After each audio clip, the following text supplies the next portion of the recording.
There's this whole culture that's, trying to tell you that your faith is wrong, that it's like not cool to be a Christian, or it's like lame, you're wasting your time, all that, and like just trying to convince you it's not true. So I think the biggest struggle most like Christian teenagers have nowadays is just holding fast to it and like not being convinced by what the world thinks is true, and just holding fast to like what's actually true. I think expectations that we get from like society to like after high school, you're going right into university, and you kind of have to like follow this plan that society has set out for you, and you don't really think about what God has in store. It's more of what society wants. And I think I fell into that, where like right after high school, I was like, okay, I'm going right into health sciences because like I had the marks for it, and I was told that that was good for me. But once I did it, I actually realized that God wasn't involved in that decision. So I think a lot of teenagers struggle with following not what God wants, but what society wants for them. And God's not really in the equation at all.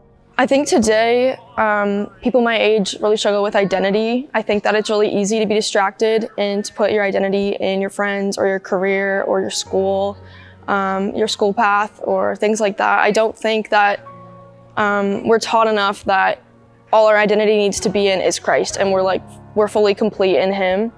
A lot of the things I find my friends struggling with is lack of self-identity and lack of being able to find themselves in society. And I think it's really hard considering all the things that the world says you can find your identity in. And I think for me, it's just been that constant drive to try and find that in the Lord. Working here at MBC in youth ministries taught me a lot. It's been a blessing to be under people who have the same vision, who also have a desire to serve the youth and like see them grow. I think I worked here when I was 15 and 16 in high school, and it's cool now working with some of the same kids as they've grown up and like seeing the relationship that I've made with them, and just seeing how God has worked in their lives and how they've been encouraged over the few years that I haven't seen them. I also just think it's encouraging to come back and lead a team more and see and being fed into myself by the other staff here. I think vulnerability is a huge piece. Like showing others that you're struggling is really important, because it's a step into becoming healthy and becoming strong. And I think as Christians, we're called to bear each other's burdens and to love each other well. And how are we supposed to do that if we're not showing each other that we're struggling? I didn't know when I could talk about my faith and when I couldn't, because it's not allowed in schools anymore. So that definitely took a toll on my relationship with God for sure. About midway through, actually, when I came to MBC, and then when I went back to school last summer, that's when I really realized that nobody can stop me from talking about my faith. And that's what really helped me cope with it, is that I just never stopped myself from talking about it.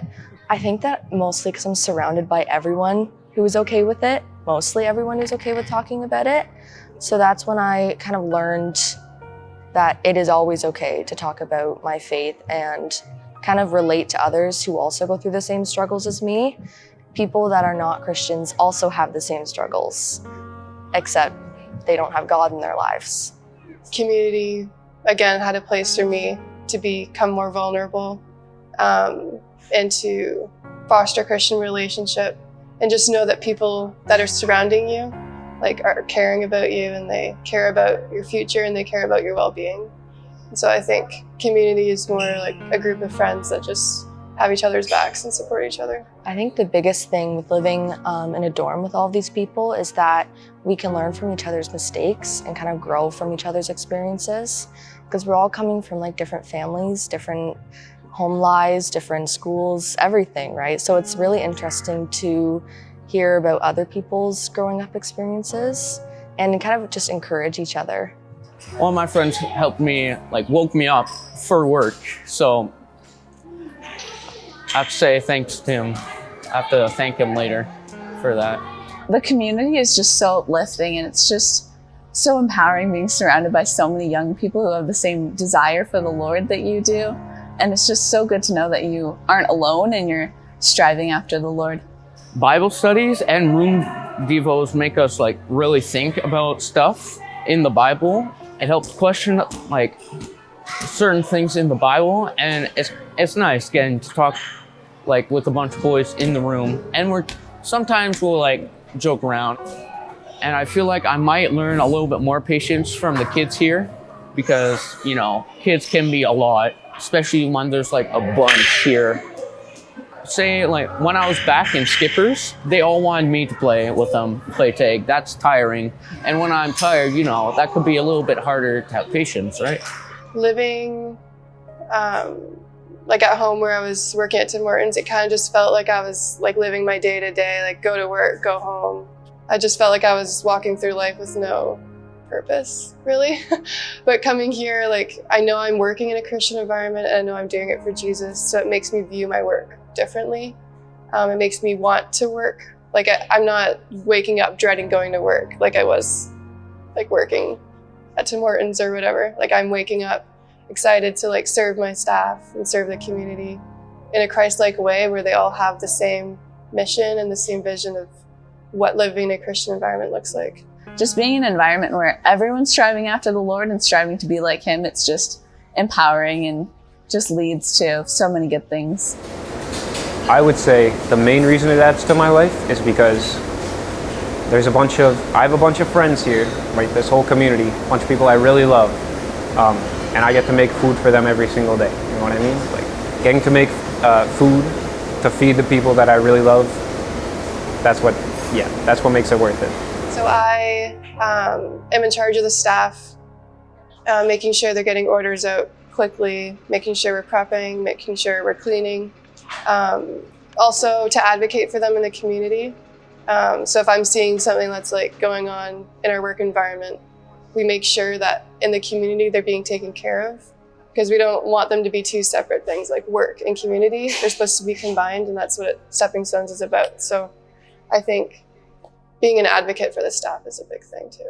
I want to go into architecture, which is a lot of years, it's a lot of school, and coming to MBC, I realized that I don't want to just do that the next like 6 years of my life. So I've decided that I want to go to Cape and Ray, kind of extend this experience a little bit longer, to kind of just get that more like one-on-one time with God before I go into something that's really difficult.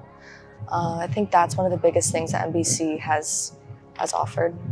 Just being here and always like 24/7 being with people that are Christians has really helped my faith grow a lot. We have dorm devotionals every week, along with praise and prayer and staff chapel, and our opportunities to go to just the regular chapel every morning. There's so many opportunities where you can take the initiative to grow in your faith, and there's so many resources available to help you through that.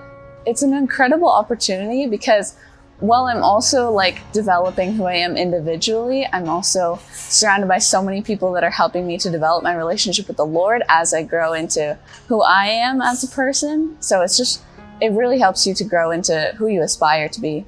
I definitely think this is a place where you can really focus on your relationship with God. And for me, it's been a season of that where I've been able to take time in community with other people, be encouraged and poured into, and also just establishing a good routine of doing devotions on my own and spending time with God and practically seeing that through my work and through my connections with people here. And as I leave, I really want to keep those routines in my life. I want to continue to pour into others and be poured into myself and continually meeting with God every day and just, abiding in Him. I think that's something that I've learned a lot, is to really rest in God even when everything else either feels like a mess or feels like it's crazy, that God is consistent and that He's the same, and that's what I want to take home. I always wanted to come back, and then when I did the SALT program, I learned a lot about my faith, and so it made me want to come and be more involved in the ministry rather than just the fun side of things. And then I worked here this is my 6th summer now. And every year I learned a lot more about who God is when I was here, and so it encouraged me to come back. And I really loved the community because it's very special here. And when I was a cabin leader, I loved working with the partner groups, and it gave me a really big love for kids and a love for the specific ministry of working with inner city children. And so when I went to university, it kind of dictated my degree as well. And I went into like a social work realm and counseling. And so camp is a very big part of my life, and it kind of showed me a lot about who I am and what I'm passionate about.